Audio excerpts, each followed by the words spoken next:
وطن را به یکی از فعالان سیاسی، به یکی از مبارزان راه حق برادر سهراب ظفر میدهیم. برآمد برادر. بسم الله الرحمن الرحیم. السلام علیکم و رحمت الله و برکاته. اولا مناداری ما بیان میکنم به همه نفرایی که در اینجا حضور دارند، به یک شما و با اون نفرای دیگر هم که در هر کنج دنیا امروز صدا بلند میکنن برای آزادی مردم تاجیکستان، برای دینشون، برای نسل آینده کوشش تلاش میکنن و انشاءالله امیدوارم که کوشش تلاش شما ملت مردم را آزادی کنند انشاءالله.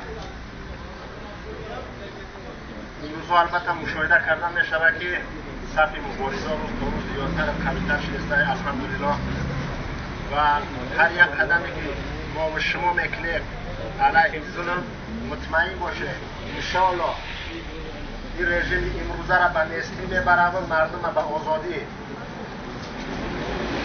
فقط متاسفانه یک تعدادی هسته که امروز خاموشی را اختیار کرده. یک تعدادی هسته که خاموشی را اختیار کرده و سببش در چی میبینین؟ میگه که بالای سر عائله ما، بالای سر پدر مادر ما فشار میاد اگر ما صدا بلند کنیم. لیکن شما را نمیفهمه که در صدای شما نه، در خاموشی شما خطر بالا میاد، بالای مردم، بالای پدرتون، بالای مادراتون. شخصا خودی من امروز سخنرانی برادر در می‌کنم. سال 2014 در میدان مسکو من گفتم هر کدامت که صدا بلند میکنی ضد رژیم امروزه، هر کس که مقابل رژیم امروزه است فرزند اوگهی برای او را، هر یک نفر که صدا بلند میکنی رژیم امروزه شما را فرزند اوگه حساب میکنه. نه حاصله سبب خاموشیتون است. این همجا راست شده که سبب خاموشی مون است. اگر همین خاموشی باشه فقط با یک تدیت میگوی پدرم برادرم میگوی، چرا که امروز ما یک جمع شدگی پدر برادر. سبب خطاگی ما در چی بود؟ ما رفرندوم سال 99 را خراب کردیم. گفتیم بیا صلح و ثبات ویران نکنیم، خراب کردیم. 2003 شد ما خراب کردیم، گفتیم خوب میشود بیا گپ نزنیم صلح و ثبات. مرحمت 2016 ای پیش را بسیج غلامی در اصل سببی در اینجا بودن این رسما در چیه؟ همش برای نمی روزه، برای 22 می 2016 همه اینا سرکوب کرده شدن به همین خاطر 2016. امروز 19 می رسا یک سال پیش یک برادر جوانی ما مبارز سرافراز برنامه سرافراز نشده احسان یک سال رسا یک سال شد یک جوانی که خست جوانی 23 ساله 24 ساله برای نمی رفرندوم برای نمی روز جوانی که صدا میکرد اسلام صداش خاموش کرد. مرحله قواتو مقصود ابراهیمو نفرایی که میبینید در اینجا رسماشون همه اینا سرکوب کرده شدن به خاطر همین روز 22 امروز تعدادی دیگر میگن که شما سخت گپ میزنید. ما نمیشود که طرف ظالمه که مردم ما را قتل کرده است کشته است علیه ما جنگ داره ما بگوییم بخندیم، ما بگوییم تبسم کنیم. شما میگه که درها بسته می شود، کدام درها را نگاه دارید؟ کدام درها را شما رژیم نگاه دارید؟ من امروز به این رژیم گپی ندارم، به رژیم همه گپ گفته شد، فقط باید سرنگونش کنیم. امروز گپ به مردم داریم، به نفرای داریم که آزادی میخواهند، اصلاحات میخواهند. کدام درهای بسته را، کدام درها را میبندید به سخنان؟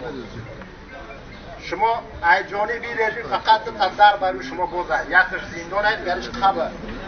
یگام در دیگه طرف رژیم به شما کشوده نمیشود. تا خودتان نزنید، نشکنید، رژیم از سرنگون نکنید، آزادی را نیارید.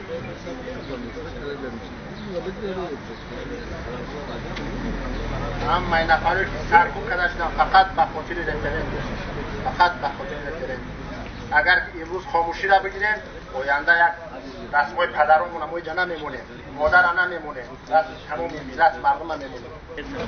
شما فقط یک چیز درک کنید که آزادی را در کدام وقت بدست میارید. ببینید حادثه که چند روز پیش در مسکو شده بود، شما تا نیستید که بدون یارا مقاومت کنید، روی پستید استاد کنید. برای چی کار شما نمیتونید در وطنتون بکنید؟ برزیدی که شما را هر روز میکشندون. وقتی که 3 نفر کشتن شما در رسانه‌ها می‌نویسید که فلان ملت فلان جامعه ما را کشت. برای چی ما را در داخل وطن ما نمی‌کنیم که هر روز ما را میکشن؟ پس ما میتونیم استفاده. برای چی کار در وطن خودمون ظالم نمیکنه؟ یا که ای ظالم با عدالت نگاه داره. شما باید مبارز باشید. مردم مظلوم تاجیکستان فرق بین غلام بین مبارز در چی است؟ شما میرین نزد سفارتخانه میبروین شما را ظلم میکنن، بالای شما گپ میزنن، تهدیدتون میکنن. فرقش در وقتی که مبارزا میان مثل برادرها اون دراشون بستگی است، نفسشون نمیبروید. یا هم یک شاخه‌های ظالمی هست یا هم دست ظالمان در مشتگی هست. این رژیم امروز بله آسونه هر یک قدمی که صدا بلند میکنیم در پی قتل کشتاری تو میزنن، کوشش تلاش میکنن که ترا نابودت کنن. بله این برادرایی که امروز در زندانن چقدر نفرها را در 2015 حادثه کشتن. عمرعلی قوتو مقصود چقدر کردن؟ برادر جوانی ما با تکرار میکنن سرافراز عالم مفروض امروز تا این روز از این یکم خبری نیست. این رژیم میخواه فقط ما را سرکوب کنه، ما را بترسونه، میگه خطا میکنه، ما را هر چند ظلم میکنه، میزنه، میکشه، تای خاک میکنه. ما مثل هم دونه گندمه تای خاک ما میکنیم، مونش میزنیم، میبرویم. یک تای ما را نابود میکنیم، 100 نفر دیگه نفرت بده پیدا میکنه، از این کیا میکنه. ما مثل هم دونه گندمه ما را تای خاک میکنیم، مونش میزنیم، میبرویم، 100 تا زیاد میشه. برای همین ما را بیخوده ترس نده. ای خطر ای مرگ ما را ترس نده. فرق در اوه که خطر ما را انتخاب کردگی نیست، خودی ما خطر انتخاب کردگی. السلام علیکم و رحمت الله و برکاته.